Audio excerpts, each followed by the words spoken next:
En ce moment, forcément, ça parle beaucoup autour du meurtre de Charlie Kirk aux États-Unis. Et donc, ça parle entre autres choses, on en reparlera dans d'autres vidéos à mon avis, mais entre autres choses de liberté d'expression. Liberté d'expression qui est très très mal comprise, à mon humble avis, du grand public, à gauche, à droite, hein, c'est très confus. Et je vais tenter, à la mesure de mes moyens, de vous faire comprendre comment est-ce que ça fonctionne, comment est-ce que ça fonctionnerait, parlons au conditionnel, hein, dans une projection de liberté, donc une projection anarcho-capitaliste. Un modèle social, hein, que je défends. Pour des raisons de déontologie et de respect de l'individu. Je vais d'abord vous faire écouter la vidéo d'un certain Antoine Goya.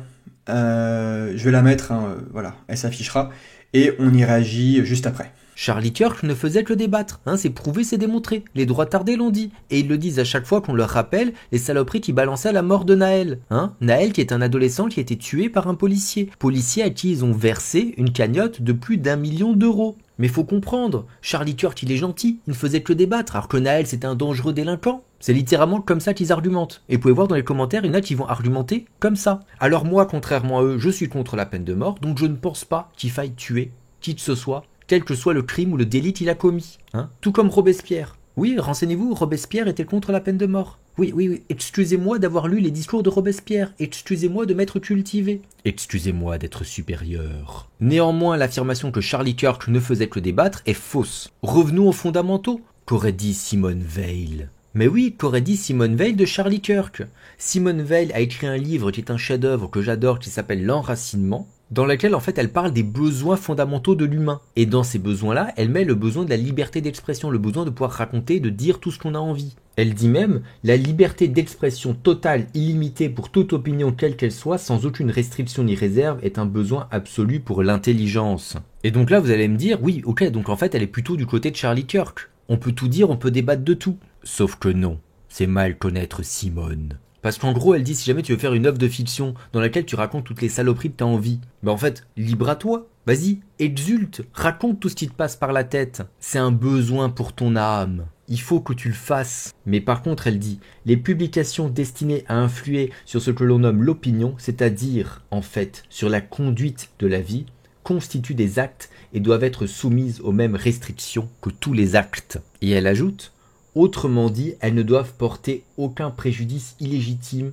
à aucun être humain. Donc en gros, elle va défendre ta liberté d'expression jusqu'au moment où en fait ton but est d'influencer l'opinion. Mais Charlie Kirk, son but était d'influencer l'opinion. Lorsqu'il tient en fait des propos qui sont anti-avortement, lorsqu'il tient des propos transphobes, son but, c'est bien d'influencer l'opinion. C'est-à-dire de véhiculer une idéologie qui porte préjudice à d'autres êtres humains. Parce que vous n'allez pas me faire croire qu'il n'y a pas de préjudice lorsqu'il raconte que si jamais sa fille a un rapport non consenti avec quelqu'un, qu'elle tombe enceinte à l'âge de 10 ans, elle doit quand même accoucher, il n'y a pas un préjudice pour elle. Voilà, un préjudice moral peut-être un préjudice pour sa santé de tomber enceinte à 10 ans et d'accoucher à 10 ans, peut-être un tantinet. Charlie Kirk ne faisait pas que débattre. Charlie Kirk voulait influencer l'opinion. Et influencer l'opinion sur des trucs qui portent atteinte à d'autres êtres humains. Et donc il doit être jugé comme tel. C'est pas juste des idées dans l'air. C'est pas juste je raconte des saloperies pour le plaisir de raconter des saloperies. C'est non, le mec il le pense. Et il veut que toi tu penses comme lui. Ne soyez pas bêtes, ne faites pas semblant que juste débattre, c'est un truc parfaitement normal, parfaitement acceptable. Ça ne l'est pas. Ça dépend des opinions que tu vas défendre. Et du tort qu'elles peuvent causer aux autres. Voilà. Et si on veut prendre un peu de hauteur, on peut se poser la question. Combien est-ce que de vie ce mec a pourri avec ses discours en convertissant d'autres personnes à des idéologies transphobes, racistes, sexistes? Mais tout ça n'est que la vie de Simone, voilà. Moi je pense qu'il ne faisait que débattre. Alors, vous voyez, il y a plusieurs choses qui ont été dites, notamment les publications destinées à influer sur ce que l'on nomme l'opinion, c'est-à-dire en fait sur la conduite de la vie, constituent des actes et doivent être soumises aux mêmes restrictions que tous les actes. Autrement dit, elles ne doivent porter aucun préjudice illégitime à aucun être humain. Le premier élément, alors mon point 1 n'est pas très bien dit en fait en le relisant et en... Bon, je me rends compte que j'aurais dû le dire autrement mais c'est pas grave, la vidéo sera là pour ça, pour faire mieux. Les mots en soi, pris tels quels, en fait on peut rien dire avec. Ce qui est intéressant c'est le contexte. On peut pas juste les criminaliser. En fait j'aurais dû mettre ça comme ça. Parce que là sinon c'est sophistique quoi. Sinon en fait on criminalise n'importe quel mot qui ne nous va pas. Et on est complètement arbitraire et on compte sur l'État pour désigner un tel ou un tel comme étant quelqu'un qui dit de mauvais mots, qui a de mauvaises expressions au pluriel, et qui doit être condamné pour ça. Non, ça c'est absolument pas rigoureux en droit. Ce qui importe au niveau des mots, et donc de l'expression, et donc de la liberté d'expression, tout ça va ensemble, c'est la propriété privée. Et donc vous voyez que le 1 avec le 3 vont complètement ensemble. Quand on parle de liberté d'expression, les amis, vraiment, mais on se fait des nœuds au cerveau pour rien. Mais qu'est-ce qu'on peut dire, qu'est-ce qu'on peut pas dire? C'est pas si simple. Si, c'est très simple. Propriété privée. C'est la base de toute société libre. Sur ma propriété, je dis ce que je veux. Sur votre propriété, je respecte les règles. C'est pareil partout. Une propriété, des règles, un accord ou non, et dans ce cas, on s'en va. Point. Je rappelle que la propriété, c'est la matérialisation concrète, de votre liberté. Et donc c'est l'espace légitime de votre action. La liberté, c'est faire ce que je désire de mes propriétés privées. Et donc c'est aussi instaurer des règles d'expression sur mes propriétés, dont les réseaux sociaux d'ailleurs. Donc il n'y a pas d'histoire de oui, tel mot faut le criminaliser, tel mot c'est ok. Non, mais ça c'est... Enfin, dans le droit positif d'état actuel, si, ça se passe comme ça, je sais bien. Mais là c'est une projection libertarienne, attention, qu'on soit d'accord. Je vous dis pas que c'est comme ça maintenant. Je vous dis pas que c'est le réel qu'on vit actuellement, malheureusement. Je vous dis que dans une projection juridique anarcape, rigoureuse, la liberté d'expression est conditionnée par les frontières des multiples propriétés. Bon, bien sûr, on imagine que sur des territoires, de toute façon, à la fin, il y aura une certaine harmonisation des règles sociales. Il n'y aurait pas forcément une charte privée par propriété, machin. Non, faut être bien plus fin que ça, bien plus malin que ça. Ce qui se passerait si on redonnait à chacun sa liberté, à mon avis, les règles sont à peu près les mêmes partout, quoi. Faut arrêter avec aussi ces paniques de règles différentes pour chaque propriété. On pourra jamais savoir quoi signer, on pourra jamais savoir comment faire. Mais si, il y aura une harmonisation générale. Enfin, c'est encore autre chose. Bon, passons sur ça. Sur le principe, les mots, on peut pas juste comme ça les criminaliser par principe parce qu'ils ne nous vont pas. Ça, c'est complètement une logique de petit chef totalitaire. En fait, c'est vraiment les prendre de facto, en tout cas ceux qui ne nous vont pas, pour des violences initiées. Et ça n'est simplement pas le cas. C'est pas le mot qui importe, c'est le contexte au sein duquel il est dit, ou l'expression, la phrase entière, ce qu'on va prononcer. D'accord? Le contexte, c'est propriété. Enfin, c'est la propriété. Où sont dits ces mots? S'ils sont dits sur une propriété au sein de laquelle ils n'avaient rien à faire, ou vous ne pouviez pas les prononcer, attention, vous pourriez être poursuivi en justice. Si ça n'est pas le cas, ça passe, pas de souci, parce que vous restez en accord avec les règles en place, auxquelles vous aurez évidemment adhéré avant. C'est vraiment des nœuds au cerveau de partout, mais parce qu'on raisonne en droit public. Il y a un État, il y a un droit public, il faut tout uniformiser, faire partout pareil pour tout le monde. Non, vous voyez que la centralisation, c'est un enfer juridique, économique aussi bien sûr. C'est les deux. On comprend rien comme ça. Tout se résout, et on comprend absolument tout en fait, d'un seul coup, quand on commence à raisonner par l'individu, par ses décisions et par les règles qu'il établit sur ses différentes propriétés. Ce qui compte, c'est je suis chez quelqu'un, je foule une propriété, bon, quelles sont les règles en place? Que puis-je dire? Qu'est-il autorisé de dire? Quelles sont les expressions légitimes ici? Donc ça c'est extrêmement important les amis à mon avis. C'est pas le mot qui importe, c'est pas l'expression, c'est pas la phrase, c'est pas l'opinion, c'est pas ce qui est révélé ce qui compte, c'est où c'est dit, c'est quoi le contexte juridique, sur quelle propriété ça a été dit, et est-ce que vous pouviez le dire à cet instant, en vertu des règles appliquées, et auxquelles vous auriez adhéré en entrant, en foulant le sol de telle propriété. Voilà, là c'est carré. Nickel. C'est pour ça que c'est si robuste épistémologiquement le droit naturel, le droit libertarien, c'est pareil. Parce qu'on est sur des histoires de propriété, d'individus, d'appropriation originelle, de titres de propriété, d'espace légitime d'action. Tout ça est objectif, manifeste. Donc il n'y a pas d'histoire de c'est mon opinion, je pense que c'est mieux pour la nation, c'est mieux pour la culture. Non. Tout ça n'est pas objectif, tout ça c'est des opinions, c'est complètement arbitraire et ça fera toujours le jeu de l'État, sans arrêt. Et donc là, on va sur le point 2 en fait, que j'aurais dû mettre en 3 mais c'est pas grave. Je refais comme ça pour la vidéo. En fait, là ce que fait Goya et ce que fait avant lui Veil, c'est d'opérer une autre scission. Moi, vous avez vu la scission que j'ai opérée, enfin plutôt le critère objectif Pour mesurer agression ou pas, pour mesurer crime ou pas, c'est la propriété. Une parole sur telle propriété est légitime, sur une autre, elle ne le serait plus. Le critère est la propriété. Ici, il y a une scission qui est tentée entre le fictif et le politique. Entre ce qui relèverait d'un espace personnel, d'une expression, voilà, la fiction, et de ce qui serait politique. Waouh! Vraiment, je vous invite à mesurer la porosité, la faiblesse d'une telle scission. Il faudrait vraiment m'expliquer en quoi une œuvre de fiction peut pas être politique, peut pas être une influence manifeste. Scinder objectivement du fictif, du politique. Ah non, mais là, c'est vraiment, tu sais, de l'expression, c'est de l'art, c'est différent. Et là, non, c'est politique, c'est pas pareil. Waouh! C'est absolument pas clair. C'est complètement poreux, ça peut complètement aller ensemble, il n'y a aucune objectivité là-dedans. D'autre part, en quoi est-ce que cette scission permet de fonder une règle de droit?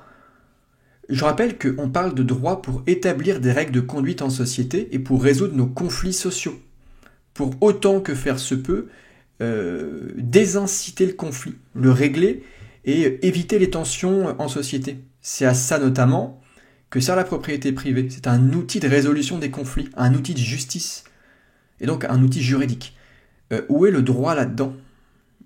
En séparant des domaines d'expression comme ça, fictifs et politiques, qui sont ultra subjectifs, poreux, confus.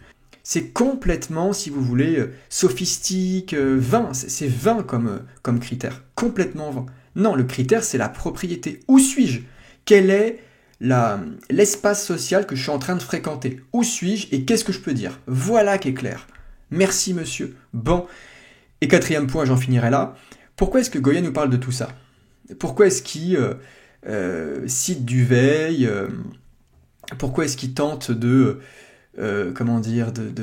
fait, de criminaliser ce que disait Kirk? Et les gens qui pensent comme lui, Ce qui n'est pas mon cas d'ailleurs. Au cas où vous passez par là et que vous ne connaissez pas la chaîne, ici c'est pas trumpiste, Donc c'est pas non plus kirkiste ou kirkien. Non, c'est libertarien, c'est anarcap. Anarchiste en droit, naturel, donc pas d'État, et capitaliste. Néanmoins, je sais parfaitement faire preuve de probité et remarquer, constater ce qui est fait, quoi. Qu'est-ce qui est fait là par Goya? Mais il veut juste faire taire les droitards. Et d'ailleurs, pas que les droitards, tous les gens, dont moi, qui ne pensent pas comme lui. Il veut criminaliser, montrer qu'en fait, ce que faisait Kirk, c'était pas du tout légitime. Le but, c'est juste de bâillonner, de faire taire, de montrer que certaines expressions sont légitimes, la sienne, expression communiste, et que d'autres ne le sont pas. Tout ce qui n'est pas communiste, donc. Et si on lui disait que son expression à lui, elle influence aussi les autres, elle est aussi politique, son expression. Si on lui montrait ça, Antoine, ce que tu dis aussi, ça influence. Et tes petits camarades communistes aussi cherchaient à influencer. Si on lui disait ça, il s'en foutrait. Il le sait tout au fond de lui, mais il s'en fout. Parce qu'il y a des expressions légitimes, les siennes, les leurs, aux communistes, et celles qui ne le sont pas. Tout simplement. Et c'est aussi pour ça qu'en acte, des choses comme l'expropriation, c'est pas du crime, c'est de la justice, ils s'en foutent, quoi. Ils pensent sincèrement que leurs expressions et l'incarnation de ces expressions, donc l'acte politique concret, l'institutionnalisation du communisme, sa mise en œuvre, quoi, pratique. Mais c'est ça la justice pour eux, bien sûr. C'est ça faire le bien. C'est vous voler, peut-être même vous tuer. On rappelle, les goulags, voilà, par exemple. Ou Mao, ou Pol Pot, ou ce que vous voulez. Voilà, voilà. Et pour eux, leur dystopie sanguinaire, meurtrière, qui rendrait tout le monde pauvre, malheureux, enfin l'enfer qu'ils voudraient voir advenir, et qu'ils nous font passer pour un truc merveilleux, bien sûr. Mais pour eux, c'est le bien, tout ça. Donc ça peut être dit, vu que c'est le bien. On est encore en train de se vautrer dans la morale. C'est désastreux. Et donc c'est un renversement total de l'éthique à la fin. On agresse l'autre, son prochain, sous prétexte de moralité supérieure, moralité en l'occurrence communiste. Et puis il y a aussi autre chose, c'est que pour eux, en fait, l'expression communiste, elle est légitime, et elle influence, et c'est pas grave, c'est ok en fait, pour la simple et bonne raison qu'en acte, d'après eux, elle ne supposerait pas l'agression. Et c'est pour ça que c'est légitime pour eux. Que Kirk, mais c'est l'enfer, ça porte préjudice, c'est agressif, c'est violent, c'est le mal, en acte, c'est forcément une violation du corps des femmes par exemple, ou des homosexuels, c'est forcément le mal. que le communisme, pas du tout, c'est forcément le bien, et ça ne supposerait aucune agression. Ils ne voient absolument pas que pas du tout. Que ce soit Kirk ou eux, les deux sont sur un même plan, et en fait, en degré, les communistes sont sans doute bien pires. En degré, pas en nature. En degré, ils sont bien pires, à mon avis, les communistes, évidemment. Ils vont encore bien plus loin. CF l'histoire, hein. Juste CF l'histoire, point. Ils sont bien plus violents. Ils voient pas du tout que ce que suppose sa doctrine est simplement monstrueux en termes d'agression. Je veux dire, ces mecs imaginent vraiment que l'avancée vers leur société idéale utopique, dystopique plutôt communiste, mais supposerait tout un tas d'agressions, d'expropriations. Et je le mets noir sur blanc, mais pour eux, exproprier n'est pas un crime. C'est pas un problème. C'est un acte de justice. C'est pour ça qu'ils se sont convaincus, les mecs. Parce qu'ils ne comprennent pas ce qu'est une agression. Ils ne comprennent pas ce qu'est un crime. Ils ne voient pas que l'expropriation, ça en est. Ils ne le voient pas. C'est pour ça que pour eux, la réalisation de leur dystopie, mais c'est le bien, c'est magnifique, il n'y a rien. Que Kirk, c'est un monstre. Mais non, pas du tout. En fait, vous avez tous les deux, Kirk et toi, Goya, des idéologies agressives qui supposent l'agression de l'État. Tous les deux. Et en degré, j'estime sans aucun doute que tu es bien pire. Il n'y a pas que ça comme raison. Hein. Il y a des raisons aussi psychologiques, du ressentiment. Il y a une base affective qui est importante, bien sûr. Hein. Mais philosophiquement, et en termes de rationalisation, il y a ce truc-là. Hein. Vraiment, mais pour eux, sincèrement, vous exproprier, il faut le faire. C'est légitime. C'est pas un crime du tout, du tout, du tout, du tout, du tout. C'est la justice. C'est pour ça qu'ils sont si convaincus, les mecs. C'est pour ça. Et c'est aussi pour ça, d'ailleurs, qu'un certain nombre d'entre eux, vous diront que en fait les victimes du communisme, eh ben non, pas vraiment, tu sais, c'était quand même des gens qui avaient des entreprises, c'était quand même des bourgeois, tu sais, et donc on s'en tape, on s'en fout, exproprions-les, goulag, sacrifions-les, volons-les. C'est ça, c'est par ce biais-là qu'opère la déshumanisation totale des communistes. En balayant d'un revers de main le concept de propriété, ils balayent en même temps les personnes elles-mêmes, ils balayent toute humanité, ces gens. Et c'est comme ça qu'on en vient à défendre des idéologies aussi sanguinaires. Il n'y a pas plus sanguinaire que le communisme. Il n'y a pas plus industriel dans la mort, quoi. c'est pour ça. Parce qu'à la base, mais il n'y a aucune compréhension de la souveraineté de la personne, de l'individu. Et par déduction logique, de tout ce qui va être propriété et acquisition légitime. Donc forcément, pour eux, leur influence, elle est très bien. Elle est, voilà. Et l'incarnation, la politique communiste mise en œuvre, supposera des étapes tout à fait légitimes, il n'y a pas de souci. Par contre, tous les autres, notamment l'extrême droite, voire même pourquoi pas les gens qui sont comme moi, qui défendent la liberté, non, leur expression est un problème, leur action est un problème et il faut les bâillonner. Et donc on va sur des espèces de scission-fiction politique à base de Simone Veil qui n'ont aucun sens, qui ne sont simplement pas objectifs, qui ne peuvent pas du tout séparer le légitime de l'illégitime. Il n'y a pas de critère objectif de scission, ok ? Je vais pas le refaire. La vidéo est là pour ça. Bref, voilà, on va s'arrêter là. J'espère que ça vous aura plu. Hein. Si c'est le cas, pouce vers le haut, pensez à vous abonner. Académie en description, cours en description aussi, allez-y, faites-vous plaisir. Formez-vous à l'économie à mes côtés, formez-vous au droit à mes côtés. Voilà, on se retrouve bientôt pour de nouvelles vidéos sur des sujets d'actualité, sur des sujets de société. Voilà, maintenant je pense que je vais un peu plus enchaîner. On va vraiment reprendre la rentrée maintenant en mi-septembre et on va vraiment dérouler le fil voilà, jusqu'à la fin de l'année en espérant que ça vous plaise. Voilà, merci encore pour l'écoute et quant à moi je vous dis à la prochaine. Ciao.